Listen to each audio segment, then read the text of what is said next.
A few videos back, we ranked the NBA's all-time top scorers by points per game. But this time, we're diving into one of the strangest and coolest sneaker moments in basketball history. The time Michael Jordan wore another player's signature shoes in the playoffs and broke more than just one rule while doing it. Michael Jordan has been famous for his shoes for nearly 5 decades. While he was in the league, the whole world looked forward to his new shoe each year. Players all over the league wore them. They sold out everywhere and caused riots. They featured in pop culture, like The Fresh Prince, Do the Right Thing, and on kids' feet all over the world. So you wouldn't think it was likely he would wear someone else's shoes. So it was a big deal when he did. Let's get into the story of when MJ laced up Penny Hardaway's Nikes, wore a band jersey number, and dropped 40. Here's the twist. That iconic moment in 1995 wasn't the first time Jordan wore someone else's sneakers on an NBA court. Back in 1988, Jordan pulled up to a regular season game against the New Jersey Nets. Not in a pair of Jordans, but in the Nike Air Alpha Force 88s. Baseline right, it's in. It's blocked off the glass by Roy Hinson and cleared by Buck Williams. Up-court pass stolen by Jordan. Michael Jordan in on Buck Williams, lays it in. That's right, a shoe endorsed by Charles Barkley. You can still find photos from that game. It's a little-known detail, but it shows that even in his prime, MJ wasn't always locked into his own signature line. Nobody is quite sure why he wore the Alpha Force 88s in that game, but it remains an iconic moment nonetheless. So wearing someone else's shoe? Not entirely new for MJ. But in the playoffs? With the spotlight on? That was something else entirely. Fast forward to Game 3 of the 1995 Eastern Conference semifinals. The Bulls knocked off the Charlotte Hornets in the first round, sending Larry Johnson and Alonzo Mourning home. Jordan had just come back from retirement rocking the number 45. But after dropping a game in Orlando, and the famous "number 45 isn't number 23" quote by Nick Anderson, Jordan put the 23 back on. The league said he couldn't wear 23 again without proper clearance because it had been retired.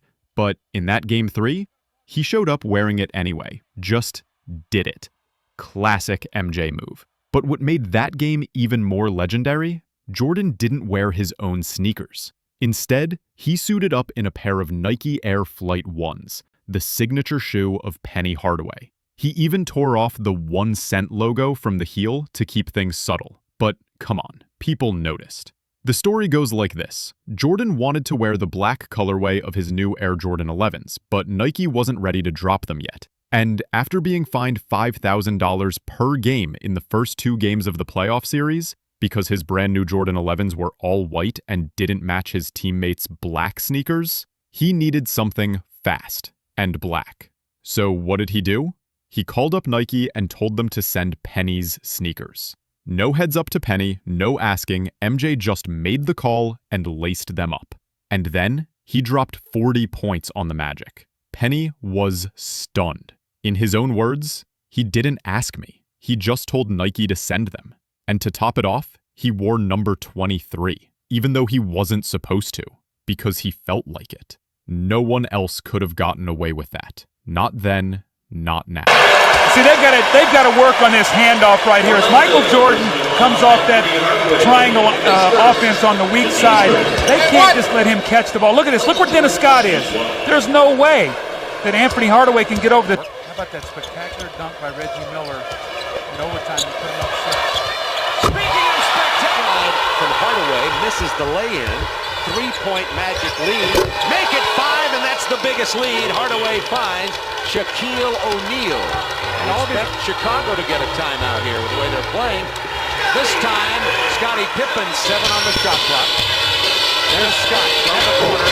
Can't get it. He missed several big ones like this. Purdue can't get it. He fouls Shaquille, and he'll go to line for the 3-point play. The Magic, the Bulls have led. Sends it up. There's a little hustle play. Little Bobby talked early in the first half. What he brings.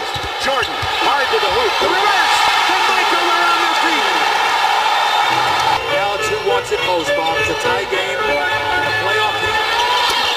Jordan gets the 2 over Anthony Bowie. With 10 rebounds for Scotty to Kukoc. Kerr's over here wide open for 3. Into Michael Jordan on the baseline. The foul.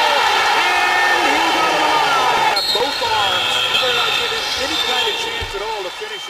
So let's run it back. 1988. Jordan wears Charles Barkley's Nike Air Alpha Force 88s versus the Nets. 1995. He wears Penny Hardaway's Flight 1s in the playoffs. He rips off the 1-cent logo, rocks band number 23, and drops 40. Oh, and the Bulls still lost that game. But it didn't matter. MJ had already made history. Only Jordan could break sneaker rules, uniform rules, lose a game, and still own the moment. This wasn't just a flex. It was a chapter in basketball and sneaker culture history. Do you think the Penny shoes were better than the Jordan 11s? Drop a comment. And if you're into stories like this, legendary players, rare shoes, and wild NBA moments, you know what to do. Like, subscribe, hit the bell. We've got more on the way.